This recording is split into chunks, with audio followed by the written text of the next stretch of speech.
just to be clear for anyone listening or watching, you're driving down the street. You have every ability to have had this situation happen at high speeds, at low speeds, with other people around. You have the blessing that you are pulling into your driveway.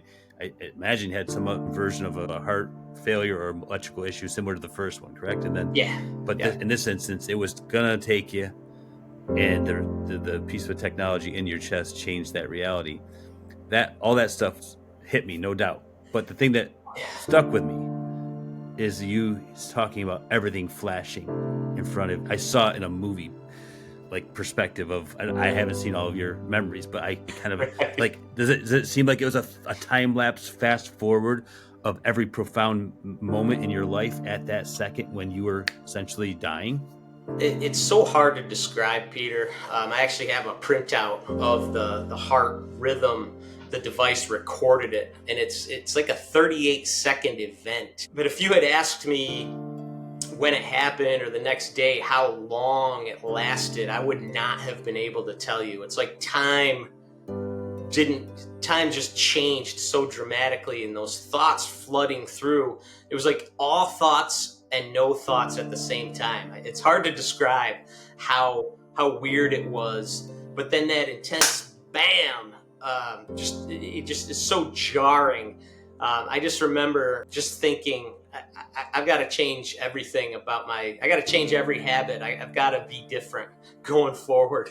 Yeah. You had a near death. I mean, that's every version.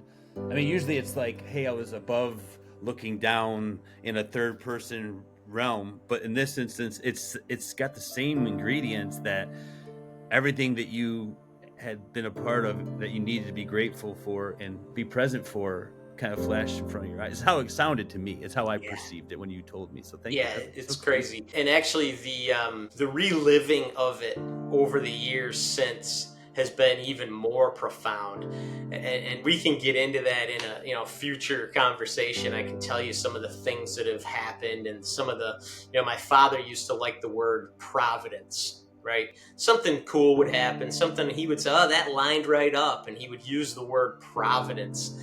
And I loved the word. I loved to hear him say it. He was such a great human being, and it hit me that, wow, talk about providence. My wife Megan saved my life once, and to your point, the defibrillator saved my life. Instead of at 55 miles an hour or wherever else it could have happened, it was after I pulled into the driveway. So John, did I hear it right? So that printout, that 38 seconds, was prior to the defibrillator doing its thing? Yeah. So the 38 seconds, it shows good heart rhythm, what you see on TV, the boop, boop, boop, boop, boop, boop. 38 seconds of that starting to go really bad.